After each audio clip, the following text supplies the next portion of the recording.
Hello guys, स्वागत है आप सबका। तो आज हम बात करेंगे अदानी ग्रुप के एक स्टॉक्स की। जेफरीज जो है उसके ऊपर बुलिश है। कौन सा है वो स्टॉक? तो वो है अदानी पोर्ट्स। आपकी इसके अंदर होल्डिंग हो या ना हो, लेकिन पूरा वीडियो ज़रूर देखें।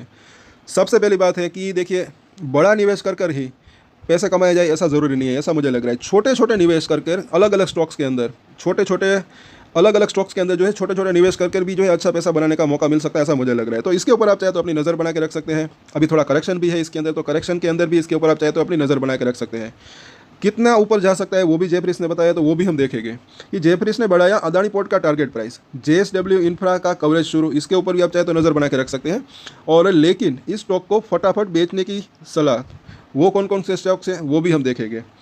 कि ब्रोकरेज फर्म जेफरीज इंडिया ने एक इंफ्रा स्टॉक जेएसडब्ल्यू इंफ्रा की कवरेज शुरू की, और इसके अलावा ब्रोकरेज का अदानी पोर्ट्स एंड एसईजेड पर पॉजिटिव रुझान बना हुआ है। ब्रोकरेज ने अदानी पोर्ट का टारगेट प्राइस बढ़ा दिया है। हालांकि दोनों ही शेयरों में आज मुनाफा वसूली का दबाव दिख रहा है, जिसे ब्रोकरेज के हिसाब से निवेश के मौके के तौर पर देखना चाहिए। आज बीएसई के ऊपर जेएसडब्ल्यू इंफ्रा का ये उसका प्राइस है। साथ साथ अदानी पोर्ट की अगर बात करें तो वो 1475 रुपये के आसपास बंद रहे। और यहाँ पर अगर देखें कि उनके जो है दोनों के टारगेट प्राइस क्या हो सकते हैं, तो जेफरीज इंडिया ने जेएसडब्ल्यू इंफ्रा की कवरेज शुरू की है और टारगेट प्राइस जो है 375 रुपये फिक्स किया है। और इसके अलावा अदानी पोर्ट्स एंड एसईजेड का टारगेट प्राइस 1482 से रुपये से बढ़ाकर ये टारगेट इसका अचीव हो चुका। अब देखें तो उसके बढ़ाकर 1910 रुपये जो अब कर दिया है। तो मतलब कि तकरीबन यहाँ पर अगर परसेंटेज के अंदर देखें तो 30% से भी ज़्यादा का उछाल आ सकता है। तो इसके ऊपर आप चाहे तो अपनी नज़र बना के रख सकते हैं। वक्त लग सकता है, मीडियम टू लॉन्ग टर्म का टारगेट यह हो सकता है।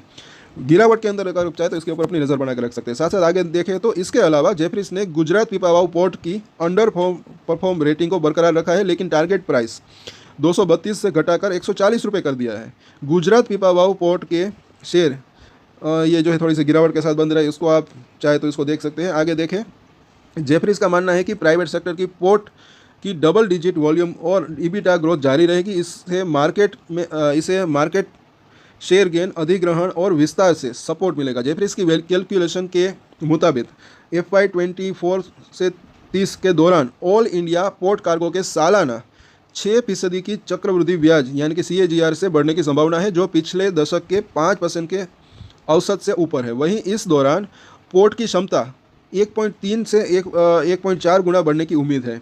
ये सब डिटेल को आप जो है अच्छे से समझिए ज़रूर, क्योंकि ये काफ़ी जो है ये जेफरीज और बड़े ब्रोकरेज फर्म होते हैं, काफ़ी रिसर्च करके जो है फिर जो है वो अपनी एनालिसिस करते हैं। इसको आप देखें ज़रूर कि प्राइवेट कंपनियां जैसे कि अदानी पोर्ट्स, जेएसडब्ल्यू इंफ्रा और दुबई पोर्ट अपने कारोबार का विस्तार कर रहे हैं। जेफरीज के मुताबिक 27% मार्केट शेयर वाले अदानी पोर्ट्स को बढ़ते वॉल्यूम और ऑपरेटिंग लेवरेज के चलते इसके पोर्ट बिजनेस की ईबिटा ग्रोथ 15% से अधिक रह सकती है। अदानी पोर्ट्स में निवेश से जुड़े रिस्क की बात करें तो ग्रुप लेवरेज को लेकर नेगेटिव सेंटीमेंट और पोर्ट्स की खरीदारी से मार्केट शेयर गेन नहीं मिला तो अदानी पोर्ट्स के शेयरों को झटका लग सकता है। ये भी यहाँ पर देखें, इस पॉइंट को भी। अब आगे देखते हैं, जेएसडब्ल्यू इंफ्रा की बात करें तो ब्रोकरेज का मानना है कि इसका ईबिटा सालाना 20% की CAGR से बढ़ने की उम्मीद है। इसमें इनऑर्गेनिक ग्रोथ के मौके को शामिल नहीं किया गया है। कंपनी की योजना वित्त वर्ष 2030 तक अपनी क्षमता मौजूदा 17 करोड़ टन से बढ़ाकर 40 करोड़ टन तक ले जाने का है, और इसकी योजना नौकार लॉजिस्टिक्स के अधिग्रहण के जरिए लॉजिस्टिक्स में एंट्री की है। और इसमें निवेश पर रिस्क की बात करें तो ग्रुप कैपेक्स की योजना में देरी के चलते वॉल्यूम ग्रोथ को झटका लग सकता है।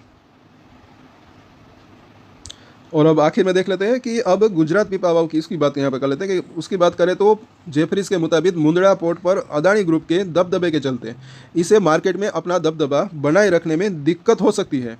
कंपनी गुजरात मेरीटाइम बोर्ड के साथ छूट में विस्तार के लिए बातचीत कर रही है। जेफरीज ने इसका टारगेट प्राइस 232 रुपये से घटाकर सीधा 140 रुपये कर दिया है, और इसमें छूट में विस्तार शामिल नहीं है। ब्रोकरेज का कहना है कि अगर 30% रेवेन्यू शेयर साथ एक्सटेंशन को मंजूरी मिल जाती है तो इसका टारगेट प्राइस 199 रुपये हो सकता है। इसमें निवेश पर रिस्क की बात करें तो अगर सिंगल डिजिट रेवेन्यू शेयर पर बात बनती है तो इसके शेयरों को झटका लग सकता है। ये जो है इसकी पूरी की पूरी रिपोर्ट है। तो इस अदानी पोर्ट की अगर बात करें तो इसके ऊपर आप चाहे तो अपनी नज़र बना के रख सकते हैं। साथ साथ कई बार हमने बात की है हमारे नए व्यूअर्स के लिए कि देखिए थोड़ा थोड़ा करके खरीदना, थोड़ा थोड़ा करके बेचना, वो एक अच्छी स्ट्रैटेजी रह सकती है। बाकी सबकी अपनी अपनी स्ट्रैटेजी रहती है। बाकी और मीडियम टू लॉन्ग टर्म की बात करें तो मुझे ऐसा लग रहा है कि इसके अंदर एक अच्छी तेज़ी की संभावना रह सकती है। साथ साथ अगर आप शॉर्ट टर्म की अगर बाइंग करते हैं या लॉन्ग टर्म की, अपने हिसाब से स्टॉप लॉस भी रखें तो भी वो बेहतर रह सकता है। और एक चीज़ है कि एक ही शेयर्स के अंदर जो है पूरा पैसा ना फंसा दें, पोर्टफोलियो को अगर डाइवर्सिफाइड रखते हैं तो वो भी ज़्यादा बेहतर रह सकता है।